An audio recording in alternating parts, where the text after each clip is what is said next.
Diabetes is a condition that affects how your body turns food into energy. When you eat, most of your food is broken down into glucose, which is a type of sugar. This glucose enters your bloodstream, and that signals your pancreas to release a hormone called insulin. Insulin acts like a key, letting the glucose into your body's cells to be used for energy. But with diabetes, your body either doesn't make enough insulin or can't use the insulin it makes as well as it should. This is a crucial distinction. It is not merely about consuming too much sugar, but about a fundamental breakdown in your body's metabolic process, the very system designed to fuel your life. There are a few main types of diabetes. Type 1 diabetes is an autoimmune condition. This means your body attacks itself by mistake, in this case destroying the insulin-producing cells in the pancreas. People with type 1 diabetes must take insulin every day to survive. Type 2 diabetes is the most common form. With type 2, your body doesn't use insulin properly. This is called insulin resistance. At first, your pancreas makes extra insulin to make up for it. But over time, it can't keep up and can't make enough insulin to keep your blood glucose at normal levels. Understanding which type 1 has is the first step toward effective management. Gestational diabetes is another type that develops in some women when they are pregnant. It usually goes away after the baby is born. However, having gestational diabetes increases the risk for both mother and child of developing type 2 diabetes later in life. There is also a state known as prediabetes. This is when your blood glucose levels are higher than normal but not yet high enough to be diagnosed as type 2 diabetes. Prediabetes is a serious warning sign, a crossroads where lifestyle changes can often prevent the full onset of the disease. It's an opportunity for intervention that should not be ignored. The core of the problem, regardless of the type, is elevated blood glucose. Over time, having too much glucose in your blood can cause serious health problems. These can include heart disease, vision loss, and kidney disease. Think of it like this. High levels of sugar in your blood can damage your blood vessels, both large and small. This damage can affect nearly every part of your body. That is why understanding the mechanics of diabetes is so important. It's about knowing how your body works and what happens when that delicate balance of glucose and insulin is disrupted, empowering you to take control of your health. Recognizing the symptoms of diabetes is the first step toward diagnosis and management. The signs can be subtle at first, especially with type 2 diabetes, which is why they are often overlooked. One of the most common symptoms is frequent urination. When there's too much glucose in your blood, your kidneys have to work overtime to filter and absorb the excess sugar. If they can't keep up, the excess glucose is excreted into your urine, dragging along fluids from your tissues. This process, known as polyuria, makes you have to go to the bathroom more often, even waking you up at night. This increased urination leads directly to another classic symptom, increased thirst, or polydipsia. As your body loses fluids through frequent urination, you can become dehydrated. Your body will signal you to drink more water to replace the lost fluids, leading to a feeling of being constantly thirsty. No matter how much you drink, it might not seem like enough. This is your body's natural response to the fluid imbalance caused by high blood glucose levels. It is a critical signal that something is not right with your internal fluid regulation system and should be taken seriously as a potential indicator of a deeper issue. Feeling very hungry, even though you are eating, is another key sign. This is called polyphagia, when your body can't get enough energy from glucose because of a lack of insulin or insulin resistance. Your cells are essentially starving. Your body thinks it needs more food to get the energy it requires, which triggers intense hunger pangs. This creates a confusing cycle where you're consuming food, but your cells aren't getting the fuel they need from it. The energy from the food you eat remains trapped in your bloodstream as unusable glucose, leading to persistent feelings of hunger. Other symptoms can also appear. Unexplained weight loss can occur, particularly in type 1 diabetes, as your body starts breaking down muscle and fat for energy. Extreme fatigue is common because your cells are not getting the glucose they need for fuel.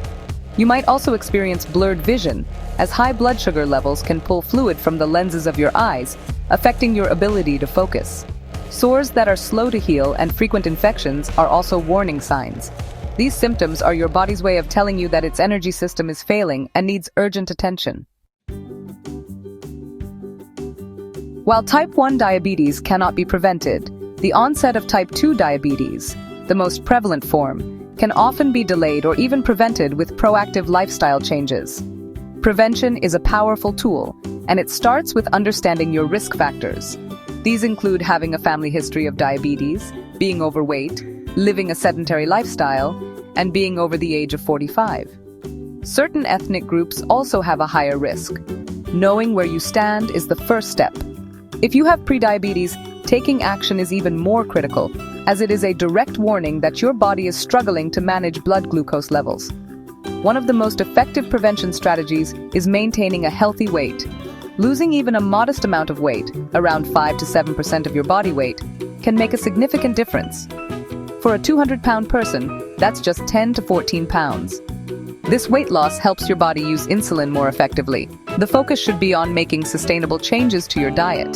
This doesn't mean you have to follow an extreme or restrictive plan. It's about choosing healthier foods like fruits, vegetables, whole grains, and lean proteins, while limiting processed foods, sugary drinks, and unhealthy fats. Regular physical activity is another cornerstone of diabetes prevention. Exercise makes your body's cells more sensitive to insulin, so they are better able to use glucose for energy. It also helps with weight management. The goal is to aim for at least 150 minutes of moderate-intensity aerobic activity each week. This could be something as simple as a brisk 30-minute walk 5 days a week. It's important to find activities you enjoy so you'll stick with them. Whether it's dancing, swimming, cycling, or gardening, consistency is more important than intensity when you're starting out. Beyond diet and exercise, managing other aspects of your health is also key. Quitting smoking is crucial, as smoking can contribute to insulin resistance. Getting enough quality sleep is also important, as poor sleep can affect your hormones and increase your appetite for unhealthy foods. Managing stress is another factor. Chronic stress can raise blood glucose levels. By combining these strategies, healthy eating, regular exercise, and overall wellness, you create a powerful defense against the development of type 2 diabetes, taking control of your long-term health and well-being. Managing diabetes is a lifelong commitment to your health, but with the right tools and support, people with diabetes can lead long, healthy lives. The goal of management is to keep your blood glucose levels within a target range. This is primarily achieved through a combination of monitoring, medication, diet, and exercise. Regular blood glucose monitoring is fundamental. Using a glucose meter at home allows you to see how your levels react to food, activity, and medication. This data is invaluable for making informed decisions about your daily care in consultation with your healthcare team. Medication plays a vital role in diabetes management. For everyone with type 1 diabetes and for many with type 2, insulin therapy is essential. Insulin can be administered through injections or an insulin pump. For type 2 diabetes, there are also numerous oral medications that work in different ways to lower blood glucose. Some help your pancreas produce more insulin, others reduce the amount of glucose released by your liver, and some make your body's cells more sensitive to insulin. Your doctor will determine the best medication or combination of medications for your specific needs. Diet and exercise remain just as important for management as they are for prevention. A diabetes-friendly eating plan focuses on nutrient-dense foods and managing carbohydrate intake, as carbohydrates have the biggest impact on blood glucose levels. Working with a registered dietitian can help you create a personalized meal plan that you can enjoy. Physical activity helps lower blood glucose and improves insulin sensitivity. The key is to find a routine that works for you and to be consistent, always checking with your doctor before starting a new exercise regimen. Living with a chronic condition like diabetes can be challenging, but you are not alone. It's important to build a strong support system, which includes your doctors, nurses, dietitians, and family. Regular medical checkups are non-negotiable to monitor for and manage any potential complications. In closing, this information is meant to be educational. It is not a substitute for professional medical advice. If you are experiencing symptoms or have concerns about diabetes, it is absolutely essential that you consult your doctor. They can provide an accurate diagnosis and create a personalized management plan just for you.